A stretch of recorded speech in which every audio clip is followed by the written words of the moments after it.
Welcome back once again. We're going to continue right along with this box. We are down to 6 decks in this box, so let's see if we can pull anything else interesting. Alright, pop this thing open and see what houses we have. We've got a orange or yellow Archon. Yeah, probably an orange yellowish Archon. It is Dis, it is Untamed, and Logos. 3 cool houses. We've got the rather existential Outlaw of Truok. I like that name. Oh, I like the symmetry of this Archon. I like the kind of scythe-looking things this guy's holding in his like skull-like face. That's a really cool-looking Archon. Awesome. All right. Pop this thing open and see what we have today.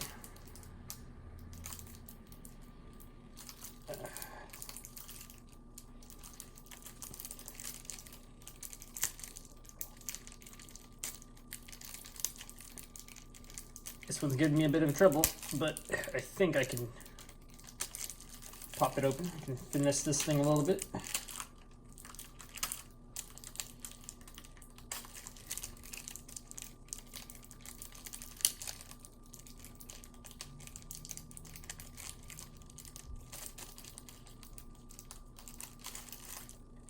Maybe not. I've returned, but so has my weakness to shrink wrap.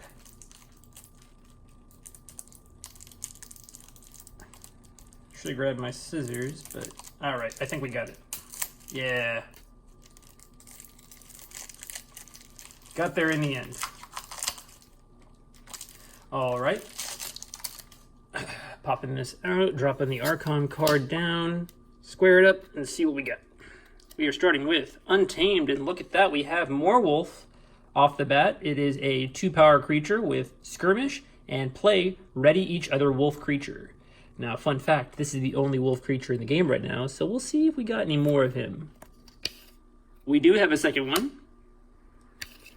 And a third one. How many can we get here? And a fourth one. And 4 is how many we have. Okay, cool. 4 more wolves. That's a way to start it out. That's pretty cool right off the bat. It's something that you can reap with pretty well. Get a bunch of, if you have a few of these in your hand at the same time, you can get a bunch of amber quickly out of that. So we'll see if I can synergize well with this deck. Curiosity, a action card with an amber bonus. Play, destroy each scientist creature. Now, I'm a little sad we have this because we have Logos in this deck, so we might not see any play on this card in this deck.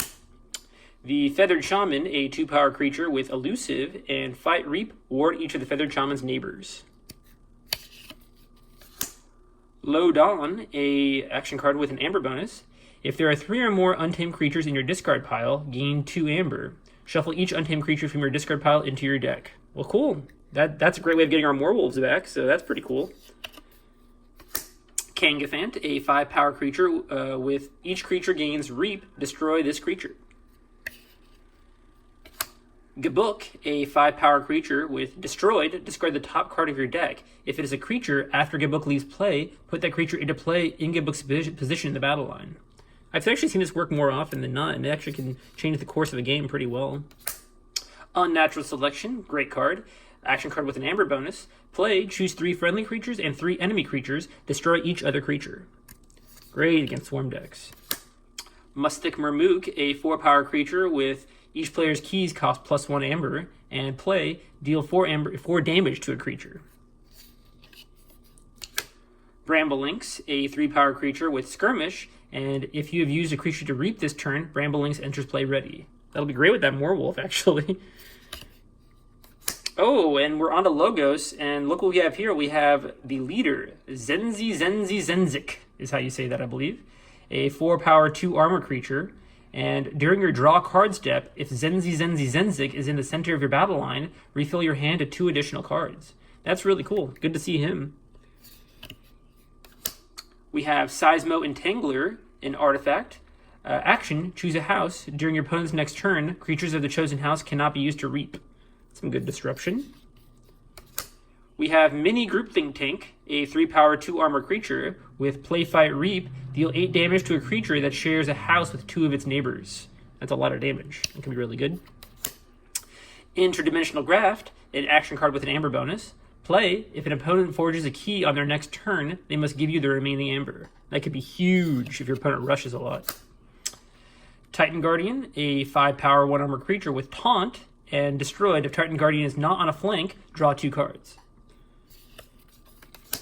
Thorium Plasmate, an action card with an amber bonus. Play, move an enemy creature anywhere in its controller's battle line, and deal 2 damage to that creature for each of its neighbors that share a house with it.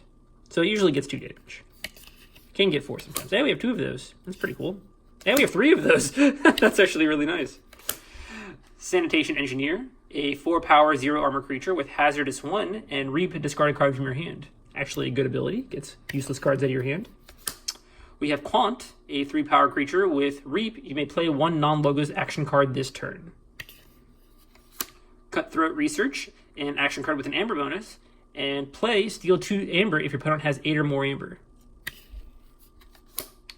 Babbling Bibliophile, a 1-power creature with Reap. Draw 2 cards. And now we're on to Dis. We have Rotgrub, a 1-power creature with Play. Your opponent loses 1 amber, and Reap, archive Rotgrub. Misery Exploit, an action card with gain 1 amber for each damaged enemy creature. Malison is a 5-power creature with Fight. You may move an enemy creature anywhere in its controller's battle line. Then, if it's on a flank, it captures 1 from its own side. Got 2 of him. Festering Touch, an action card with an amber bonus.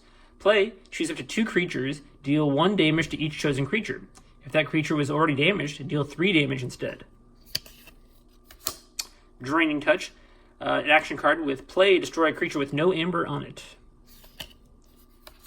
Dendrix, a 5-power creature with Fight. Your opponent discards a random card from their hand.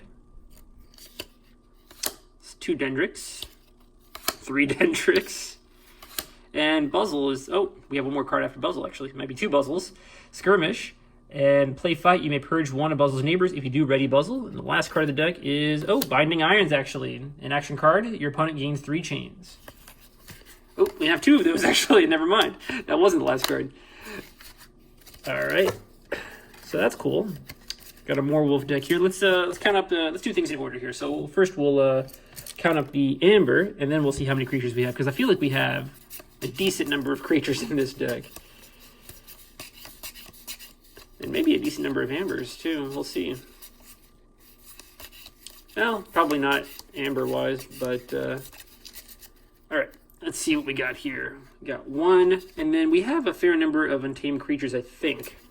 Let me just count that up real quick, actually. How many untamed creatures do we have? Just to see. 1, 2, 3, 4, 5. Yeah, we have 9 untamed creatures. So I think we can say for sure that this will get us 2 extra amber. So we'll count that as 3. So 1, 4, 5, we'll say 6, 7, 8, 9, 10, 11, 12 amber. Okay, 12 amber. That's decently low, but let's have a look at the creatures and see if we can salvage that with the creature count. So as I say, I think we have pretty high number of creatures in this deck. All right, so let's see here. We got 1, 5, 10, 15, 20, 22 creatures. Yep, that's pretty good. That's a high number of creatures. And then you have to consider the Moor Wolves being 4 creatures out of your 9 in Untamed. You will have the opportunity to probably play maybe 3 of these at once sometimes. So you play 1, it comes into play exhausted, right? And then you play the second one, and then you reap with the first one. So that's 1 amber, and then you play the third one, and that's 2 more amber. So that's 3 amber from the 3 cards. It's pretty good. I don't know if we can count that as 3 extra amber on top of our 12. But I feel like with this number of creatures, we'll have kind of the advantage as far as like reaping goes. We'll have and then we have some board control and stuff like that. Let's actually look at our amber control first. So this is amber control. considering that you can like destroy it pretty much whenever you want to. You just run it into something. Oh, sorry. This is amber control. Took that off the camera real quick.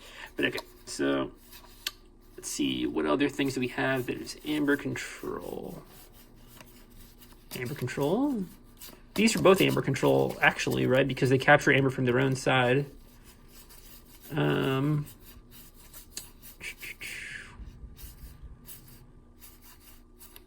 Somewhat amber control, I'd say.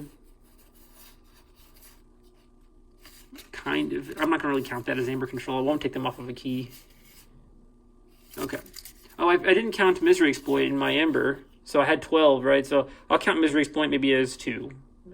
Well, we'll just be 1 to be safe, so 13. So as far as Amber Control goes, we have 1, 2, 3, 4, 5 cards Amber Control. That's not bad. 22 creatures, maybe 13 or 14. We'll say 13 Amber, and then 5 Amber Control. Okay. So let's see what this deck wants to do. So this deck definitely wants to swarm the board with creatures. Get out just all the creatures. Get this guy in the center as early as possible. If you get this in your first hand, you want to keep that and put him down because he'll be in the center and you get to draw 2 more cards. And then I think there's another effect to draw cards. Really, you just want to kind of control your opponent's board. This is much like the last deck, another board control kind of deck that's going to really excel if you can just monitor your opponent's creatures, keep them at bay. You can use this to protect your own people. This will replace itself. This does damage to your opponent's creatures. There's a lot of ways to do damage around, and that's really good because you also have Misery Exploit. So you have small ways of doing damage, and then you have Misery Exploit as well. And these all have skirmish too. So if you don't want to reap with them all, you can just like have them fight. And since they're 2 power, they're often overlooked by your opponent. But they are taken out pretty easily. So that's the trade-off there. But then you have Titan Guardian to like kind of protect them. So you have kind of a structure here as far as keeping your board safe a little bit. You don't have any way of warding, actually you do have ways of warding. You have you have one way of warding. You have the Feathered Shaman. So that's pretty cool. Okay. So yeah, I mean it's not too much protection. You got a taunt, you got a ward. And you have some damage dealing. You have some ways of slowing them down, which is really good. Really good things to have. And then some board control. Let's actually look at the board control real quick because I think that's going to be another strength of this deck. So that's board control. That's going to be a pretty solid thing to do. Buzzle's definitely board control. I gotta say, this could be good. I guess this could be board control if they're playing Logos and you don't want to. I'm going to count that as maybe half a board control. I don't know. Oh, these 3 are definitely board control. Wow. Board control. Yeah, this deck is pretty much all board control.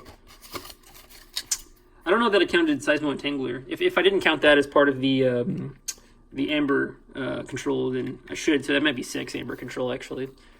But as far as board control, 1, 2, 3, 4... 5, 6, 7, 8, 9. Yeah, 9 board control is pretty solid.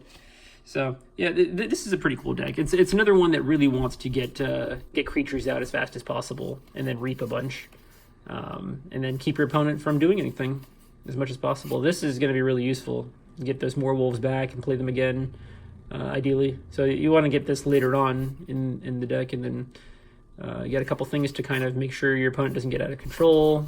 So yeah. Actually, that was another board control. I totally missed that one, right? So that's another board control that I totally missed. So that's 3, 4, 5, 6, 7, 8, 9, 10. 10, yeah, 10. That 10 board control. Yeah. So that is this deck strength, board control again. So yeah, thanks again for watching, everyone, and I will catch you in the next video.